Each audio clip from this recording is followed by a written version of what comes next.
നമുക്ക് രേവതിയുടെ സച്ചിയുടെ നാളത്തെ നല്ലൊരു കഥ കേട്ടാലോ? അപ്പൊ എല്ലാ ദിവസവും ഉച്ചയ്ക്ക് രേവതിയുടെ സച്ചിയുടെ വിശേഷങ്ങളൊക്കെ ചാനലിനകത്ത് അപ്ലോഡ് ചെയ്യുന്നുണ്ട് കേട്ടോ. കാണാൻ താല്പര്യമുള്ളവർ കയറി കാണുകയും വീഡിയോ ഇഷ്ടപ്പെടുവാണെങ്കിൽ ലൈക്ക് ചെയ്യാനും മറക്കരുതേ. അങ്ങനെ നാളത്തെ കഥയെ നമ്മൾ കാണുന്ന ചന്ദ്രമതി ആണെങ്കിൽ ശരത്തിനെ കുറെ അടിക്കുകയൊക്കെ ചെയ്തു. എടാ നാണമില്ലാത്തവനെ, നീ എന്റെ പണവും അടിച്ചു മാറ്റിക്കൊണ്ട് പോയി, നിനക്ക് ഇതാ തൊഴിലെന്നൊക്കെ പറഞ്ഞുകൊണ്ട് കുറെ ദേഷ്യപ്പെടുവാണ്. ഒടുവിൽ രേവതിക്കും ലക്ഷ്മിയമ്മയ്ക്ക് ഭയങ്കര വിഷമായി. അതിനേക്കാൾ ഉപരി നാണക്കേടും. ശരത്ത് ഇങ്ങനെ ഒരു കാര്യം ചെയ്തേല് പിന്നീട് ചന്ദ്രമതി നിന്നെ അങ്ങനെ വെറുതെ വിട്ടിട്ട് കാര്യമില്ല, പോലീസ് കൊണ്ടേ പിടിപ്പിച്ചിട്ടുള്ളതെന്ന് പറഞ്ഞുകൊണ്ട് ശരത്തിനെ കയ്യെ പിടിച്ച് വലിച്ചുകൊണ്ട് പോകാൻ തുടങ്ങി കഴിയുമ്പോഴത്തേനും രേവതി അത് ലക്ഷ്മിയമ്മയൊക്കെ തടഞ്ഞു. വേണ്ടാന്ന് പറഞ്ഞുകൊണ്ട് ഒടുവിൽ ആ വീടിന്റെ ഓണർ വന്ന് ചന്ദ്രമതിയെ കുറെ ചീത്ത പറഞ്ഞിട്ട് അങ്ങോട്ട് പറഞ്ഞു വിടുവാണ്. കാരണം ഈ വീട്ടിൽ ഇതൊന്നും പറ്റില്ല, നിങ്ങൾ എന്താ ഇവിടെ ഗുണ്ടായസം കാണിക്കാൻ വന്നാണോ? എന്താ അവിടെ കിടന്ന് ഒച്ചപ്പാടും ബഹളം? ഇതെന്റെ വീടാ, ഒച്ചപ്പാടും ബഹളമൊക്കെ നിങ്ങൾ പുറത്തിറങ്ങിയിട്ട് മതി എന്ന് പറഞ്ഞു. ഒടുവിൽ ശ്രുതി ചന്ദ്രമതിയെയും വിളിച്ചുകൊണ്ട് പോവാണ്. ചന്ദ്രമതി പറഞ്ഞ് ഞാൻ കാണിച്ചു തരാം, ഈ ചന്ദ്ര ആരാധന നിനക്കൊന്നും അറിയത്തില്ല. പിന്നെ ഒരു കാര്യം, മേലാല് രേവതി നീ ആ വീടിന്റെ പടി കടന്നേക്കരുത്, കടന്നിട്ടുണ്ടേ ഉണ്ടല്ലോ നിന്റെ അവിടുത്തെ ജീവിതം അവസാനിപ്പിച്ചു എന്നൊക്കെ പറഞ്ഞിട്ടാണ് ചന്ദ്രമതി പോകുന്നത്. ഇത്തിരി സമയം കഴിഞ്ഞപ്പോൾ ദേവു വന്ന് ലക്ഷ്മിയമ്മ പറഞ്ഞു, അമ്മ എന്തേലും കഴിക്കുക, ഇത്തിരി വെള്ളമെങ്കിലും കുടിക്കാൻ പറഞ്ഞു. എങ്ങനെ കുടിക്കും കഴിക്കും? ഇവൻ കാരണം മനുഷ്യന് നല്ല സമാധാനം ഉണ്ടോ? എല്ലാം ഒപ്പിച്ചു വെച്ചിരിക്കുന്ന കണ്ടില്ലേ? ഇവന്റെ അച്ഛൻ എത്രമാത്രം പ്രതീക്ഷയായിരുന്നറിയോ? ഇവൻ പഠിച്ചൊരു എഞ്ചിനീയർ ആവും, ദേ നമ്മളെല്ലാരും നോക്കുമെന്നും പറഞ്ഞിട്ട് ഇപ്പൊ കണ്ടില്ലേ, പുറത്തെല്ലാരും പറഞ്ഞു നാണക്കേടല്ലേന്ന് ചോദിച്ചു. അപ്പോഴേക്ക് ശരത്ത് പറഞ്ഞു, അമ്മ എന്നോട് ക്ഷമിക്കമ്മ, എനിക്ക് അങ്ങനെ ഒരു അബദ്ധം പറ്റിപ്പോയതാ. അബദ്ധം മിണ്ടരുത്. എടാ നിനക്ക് നാണമുണ്ട്, നീ ഇങ്ങനത്തെ പരിപാടി ചെയ്യുവോ? ഇത്രയെങ്കിലും നാണം നിനക്കുണ്ടോ? നീ എന്ത് ഭാവിച്ച ശരത്തെ കാണിച്ചേ?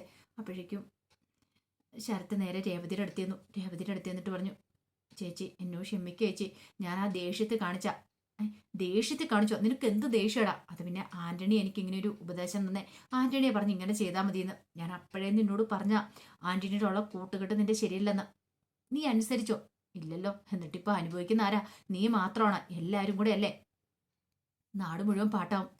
കല്യാണപ്രായം എത്തിയിരിക്കുന്ന ഒരു പെണ്ണാ ദേവു, അവൾക്കൊരു നല്ല ആലോചന വരുവോ? പിന്നെ ഇപ്പൊ കണ്ടില്ലേ എന്തൊക്കെ പ്രശ്നങ്ങളാണ് നീ കാരണം ഉണ്ടായിരിക്കുന്നതെന്ന്. നീ ഇതിനെക്കുറിച്ച് വല്ലതും ചിന്തിച്ചിട്ടാണോടാ ഇതിനകത്തേക്ക് എടുത്തി ആടിയത്? ആ സമയത്ത് നിന്റെ കൂടെ ആന്റണി ഉണ്ടായിരുന്നു, ഇപ്പൊ ആരെങ്കിലും ഉണ്ടോ നിന്നെ രക്ഷിക്കാനായിട്ട്? ഉണ്ടോടാന്ന് ചോദിച്ചു. ചേച്ചി എനിക്കിപ്പോ എല്ലാ കാര്യങ്ങളെല്ലാം മനസ്സിലായെന്ന് പറഞ്ഞു. എടാ നിനക്കെല്ലാം മനസ്സിലായി, ഇപ്പൊ തന്നെ എന്റെ അമ്മായിമ്മ ഒന്ന് പറഞ്ഞിട്ട് പോയത് കേട്ടോ, എന്നോട് അങ്ങോട്ടേക്ക് ചെല്ലണ്ടെന്ന്. സച്ചേട്ടൻ ഇത് അറിഞ്ഞു കഴിയുമ്പോ എങ്ങനെയായിരിക്കും? സച്ചേട്ടന് പുറത്തിറങ്ങി നടക്കാൻ പറ്റുമോ?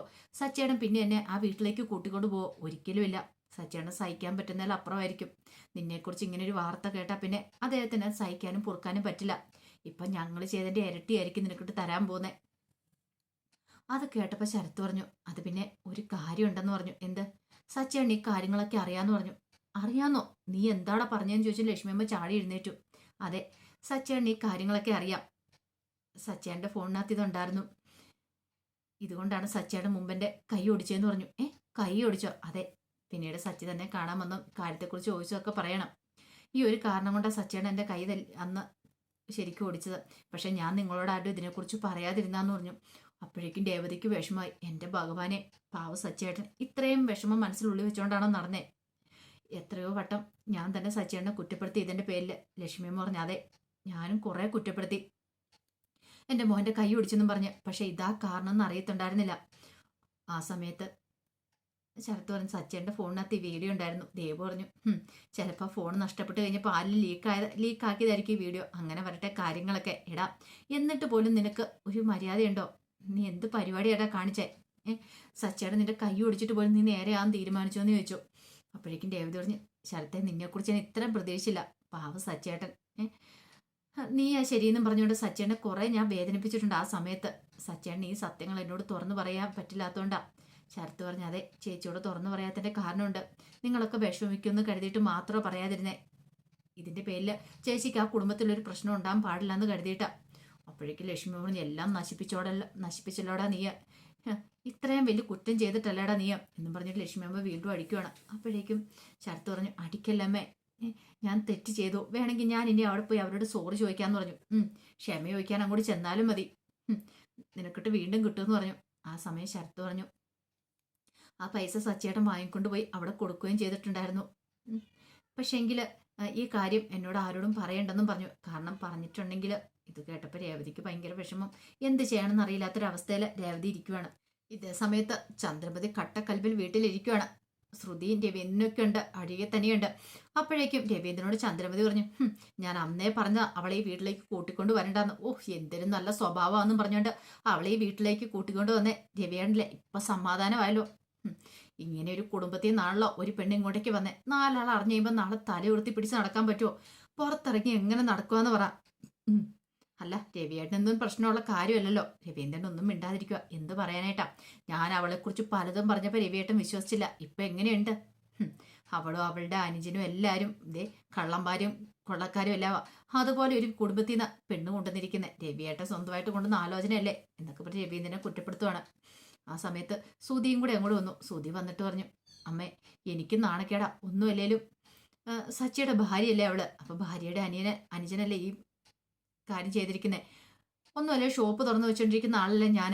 എനിക്കും തല ഉയർത്തി പിടിച്ച് നടക്കാൻ പോലും പറ്റില്ല എന്നൊക്കെ പറഞ്ഞു. അങ്ങനെ എല്ലാവരും ചുറ്റും നിന്ന് കുറ്റപ്പെടുത്തിക്കൊണ്ടിരിക്കുക. രവീന്ദ്രനും ഭയങ്കര സങ്കടമായി. പക്ഷെ ഈ സമയത്ത് ഇതൊന്നും അറിയില്ലാതെ സച്ചി അങ്ങോട്ടേക്ക് വരുന്നു. സച്ചി വന്നിട്ട് രവീന്ദ്രൻ പറഞ്ഞു, അതെ അച്ഛ, അച്ഛന് ഇഷ്ടപ്പെട്ട സ്വീറ്റ്സ് ഒക്കെ ഞാൻ വാങ്ങിച്ചുകൊണ്ട് വന്നിട്ടുണ്ടെന്ന് പറഞ്ഞ് കൊടുക്കുകയാണ്. കാരണം ഒരു ദിവസം ഓട്ടം പോയിട്ട് വരുന്നതല്ലേ. അപ്പോഴേക്കും രവീന്ദ്രൻ ഒന്നും മിണ്ടാതിരിക്കുകയാണ്. ചന്ദ്രമതി പറഞ്ഞു, ആ കൊള്ളാം, ഇപ്പോഴാണ് സ്വീറ്റ്സ് കഴിക്കാൻ പറ്റിയ സമയമാന്ന് പറഞ്ഞു. എന്താമ്മേ, അമ്മ ഒരുമാതിരി ആക്കി പറയുന്ന പോലെ. അല്ല, എന്തിയെ രേവതി എന്തിയെ? അവളെ കണ്ടില്ലോ എന്ന് പറഞ്ഞു. അവളെ കണ്ടില്ല, അവൾ കാരണം ഇവിടെ മറ്റുള്ളവർക്ക് പ്രശ്നമാന്ന് പറഞ്ഞു. പ്രശ്നമോ? അവൾക്ക് എന്തെങ്കിലും ഉണ്ടോന്ന് ചോദിച്ചു. പ്രശ്നം? അവളുടെ പ്രശ്നത്തെക്കുറിച്ച് നീ അറിഞ്ഞാൽ മതിയല്ലോ. അവള് കാരണം വേറുള്ളവർക്കാ പ്രശ്നം. അവളിവിടെ ഇല്ല, അവൾ അവളുടെ വീട്ടിലാന്ന് പറഞ്ഞു. വീട്ടിലോ? എന്തിനാ അവള് വീട്ടിൽ പോയത്? അത് കേട്ടപ്പോ ചന്ദ്രമതി അറിഞ്ഞു, വീട്ടിൽ പോയത് എന്താന്നോ അവളുടെ കയ്യിലിരിപ്പുണ്ടാന്ന് പറഞ്ഞു. ആ സമയം രവീന്ദ്രൻ ചോദിച്ചു, അല്ല സച്ചി, നീ കാര്യങ്ങളൊന്നും അറിഞ്ഞില്ലെന്ന് ചോദിച്ചു. എന്ത് കാര്യം? എന്താച്ചാ, എന്തെങ്കിലും പ്രശ്നമുണ്ടോ? ആ സമയം സുധി പറഞ്ഞു, എടാ നീ ആദ്യം ഒരു വീഡിയോ കാണാൻ പറഞ്ഞു. വീഡിയോയോ? അതേന്നെ, ഇപ്പം സോഷ്യൽ മീഡിയയിൽ ട്രെൻഡിങ് ആയിക്കൊണ്ടിരിക്കുന്ന വീഡിയോ കാണാൻ പറഞ്ഞിട്ട് ആ വീഡിയോ അങ്ങോട്ട് കാണിച്ചു കൊടുക്കണം. അത് കണ്ടപ്പോൾ ഒരു സച്ചി ഒരു നിമിഷം ഞെട്ടി. എന്താടാ, നിനക്ക് ഈ വീഡിയോ എവിടുന്നാ കിട്ടിയെന്ന് ചോദിച്ചോ. അതെ, എൻ്റെ ഫോണിലേക്ക് ആരോ അയച്ചു തന്നൊന്നും അല്ല, ഇതിപ്പോൾ നെറ്റിനകത്തുണ്ട്. സോഷ്യൽ മീഡിയ ട്രെൻഡിങ് ആയിക്കൊണ്ടിരിക്കുന്ന വീഡിയോ അല്ലേ, എല്ലാവരുടെയും ഫോണിൽ കൂടെ ഉണ്ടെന്ന് പറഞ്ഞു. അത് കേട്ടപ്പോൾ സച്ചി ഒന്ന് ഞെട്ടി ഒരു നിമിഷം ഇങ്ങനെ നിൽക്കുവാണ്. അപ്പോഴേക്ക് ശ്രുതി ചോദിച്ചു, അല്ല സച്ചിക്ക് ഈ കാര്യം നേരത്തെ അറിയാവോന്ന് ചോദിച്ചു.